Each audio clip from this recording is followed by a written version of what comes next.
The blades are wise not to trust me. Onikan Niov. I would not trust another Dova. Dov Walan Farel. We were made to dominate. The will to power is in our blood. You feel it in yourself, do you not? There is an inherent wisdom that I think we all instinctively understand and respect, emanating not from expressions of power, but by the restraint of it. As Theodore Roosevelt once said, speak softly and carry a big stick. Be capable of killing someone in the most brutal way imaginable, but wise enough not to unless completely warranted.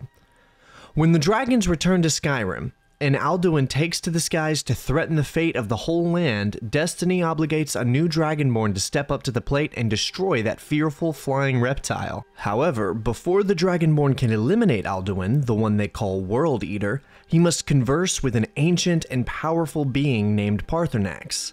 The only thing is, Paarthurnax is also a dragon. Dragons are literally giant flying monsters that breathe fire and can wipe out entire villages in mere minutes. And not only that, dragons in the Elder Scrolls lore feel the will to power constantly. An innate and natural desire to conquer and destroy, to take their rightful place as strength begets victory. This is in large part why the game's main villain, Alduin, does what he does. He's following his normal, his nature, as all dragons do, including the 50-some-odd dragons that follow in his stead. Alduin commands these dragons, and can even resurrect them if they've been killed, meaning that there is practically no way to fight back against this already terrifying threat. No way except for the Dragonborn, who absorbs the souls of the dragons he kills. This ensures that they stay dead. So where does Paarthurnax play into all of this? Who is he?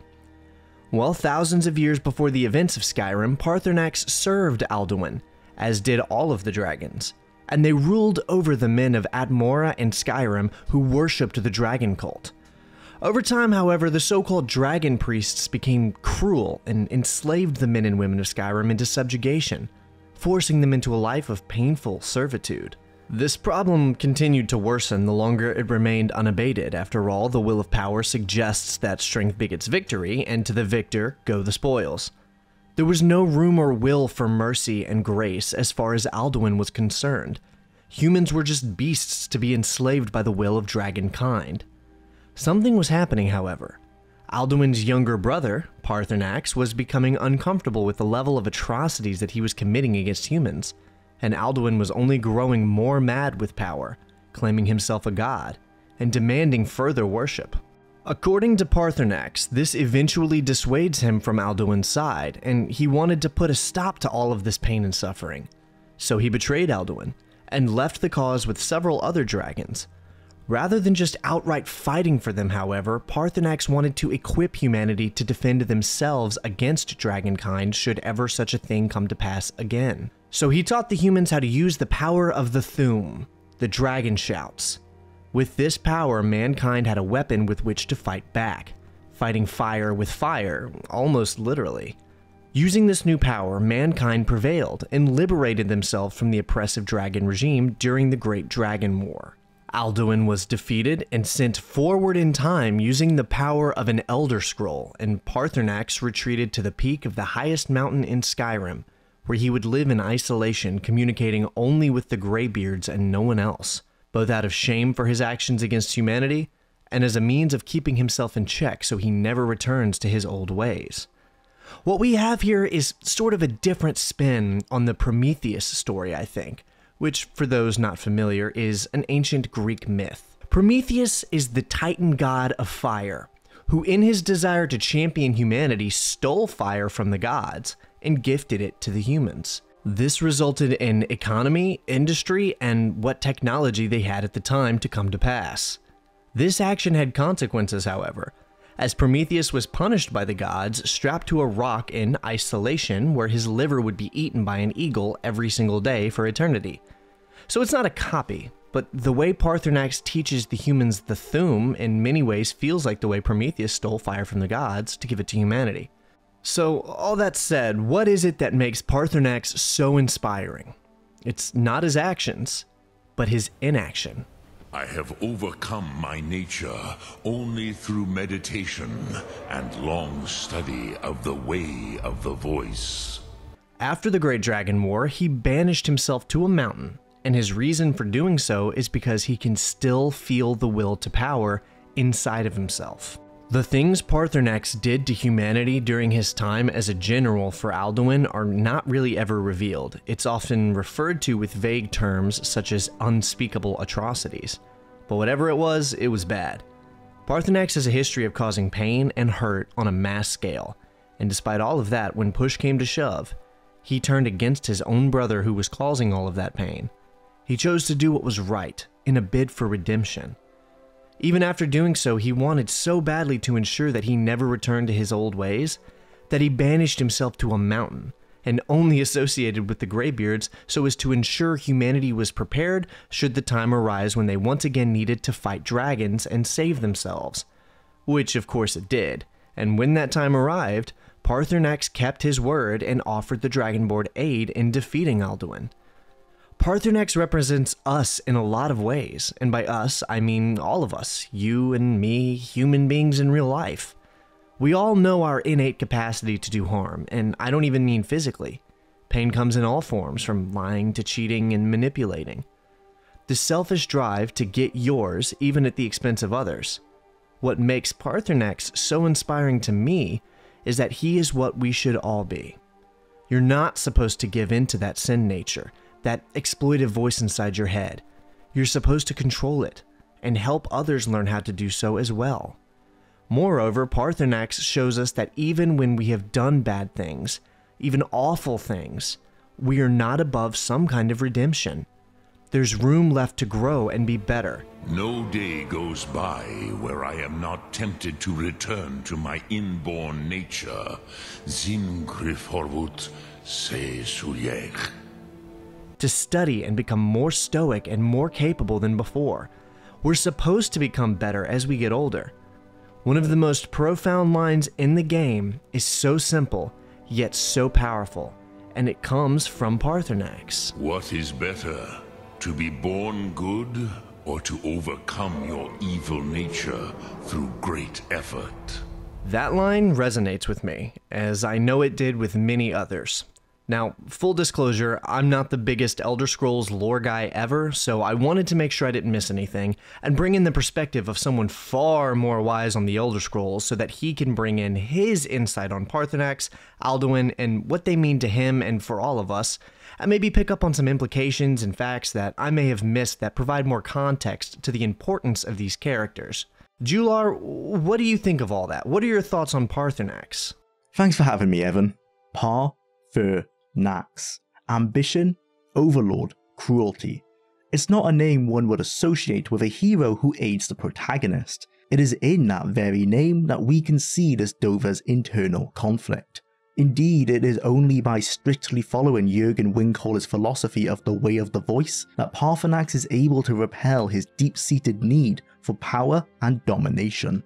He struggles daily against his true nature, often falling into melancholy as he denies himself what he really is. This is what makes him so inspirational to the Greybeards that have followed him for millennia, and to the Dragonborn he later aids in defeating his brother Alduin once again. It should also be noted that Paarthurnax is actually returning back to the old ways, the ways of the dragons when they chose to dominate through their inspirational power rather than fear and death. Before the dragon priests, men themselves became drunk with power and began to abuse those they considered beneath them. All dragons from the dawn of time and throughout most of the mythic era harnessed the power of their voice for great feats of magic, though they only did so in times of true need. The way of the voice, which Paarthurnax now subscribes to, is him following the original methods of the ancient Dover before men rebelled and the dragon's need for domination was opposed for the first time. While Bethesda's writing behind this noble war criminal mostly paints him in a positive light, it is also important to play devil's advocate with all characters in the series, certainly one with a history as tarnished as his. This isn't to destroy any argument of Paarthurnax being inspiring, but instead to further highlight why he is. his name being the easiest place to start. You don't earn a name that contains both overlord and cruelty without emanating those, personality traits, I guess we could call them. There is still that first word, Paar, ambition. What Paarthurnax did in rebelling against his general was indeed noble from the Nord's perspective, but it wasn't just pity that drove this dragon. He admits that it was only when Alduin had false notions of godhood spitting in the face of the father Akatosh did Paarthurnax begin to turn from his brother. What better time to dispose of your leader than when he has become crazed with power and you can use this factor to form a rebellion and mount a successful coup? Perhaps in that moment, Paarthurnax didn't want to just stop cruelty against mankind. The third word of his name, Nax, meaning cruelty, makes that an already difficult task for him. Just maybe, he was ambitious enough to want to overthrow Alduin and proclaim himself the leader of the dragons. As the World Eater's lieutenant, who better suited was there?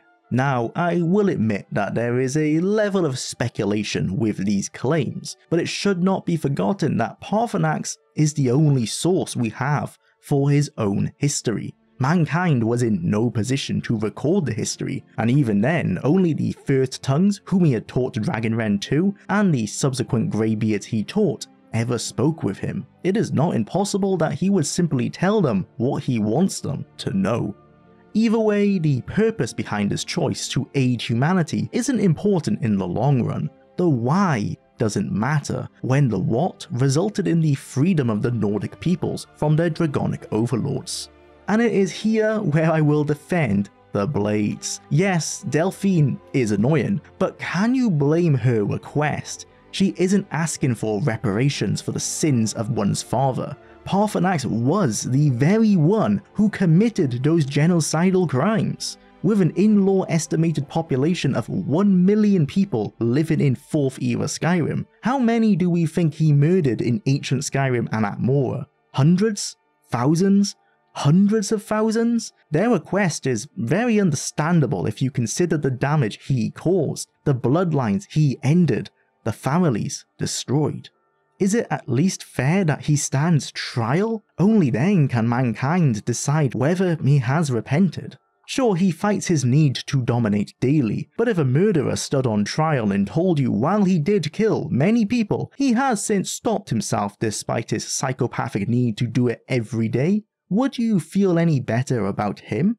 Paarthurnax himself admits you shouldn't trust a Dova. Now that doesn't mean he deserves to die himself, but it does make the Blades' request that much more understandable, especially given that other than destroying Paarthurnax and all other dragons, they have no purpose, no longer having a dragonborn emperor to serve. And that is where we can circle back to Evan's point. It is Paarthurnax's ability to deny his sinful nature and reluctance to sin again that makes him inspirational. While his past self may be guilty, his present self is a paragon for doing good when it is easier to do evil. Well said. I really think Jwlar nailed it. In many real-world religions, there is an element of rebirth present, as a metaphor for change. Christianity, Islam, and even many pagan and Eastern religions, they talk of metaphors of being born again or reborn. This is to suggest that the person you are now is different from the person you once were. Although Paarthurnax wears the name of his past, his actions suggest that he has become someone different, and for thousands of years he has denied his old nature and proven his capacity for change. Of all of the interesting characters across the Elder Scrolls franchise, Paarthurnax is one of my favorites, and it's for all of these reasons that I knew I wanted to make a video to talk about this.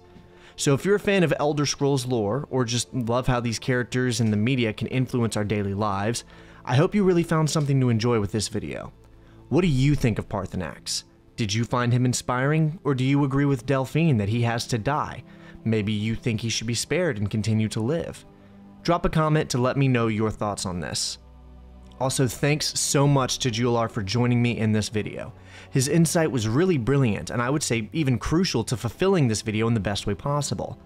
I'm not the most well-versed person on Elder Scrolls lore, but I know he's one of the best Elder Scrolls YouTubers on this platform, so I'm really thrilled that he was willing to join me on this and help me examine why this character is so fascinating. I've linked his channel down below, and I highly encourage you to go watch his videos if you're into these video game essay videos like I am. Thanks so much also to you guys for watching. If you found this video insightful, consider liking the video and subscribing to my channel. Also check out the description for links to my Discord if you want to come hang out with me and my crew, and keep up with all of my other multimedia endeavors. Also follow me on Twitter, Spotify, and more in my Linktree down below. That's all from me, and I'll see you guys in the next video.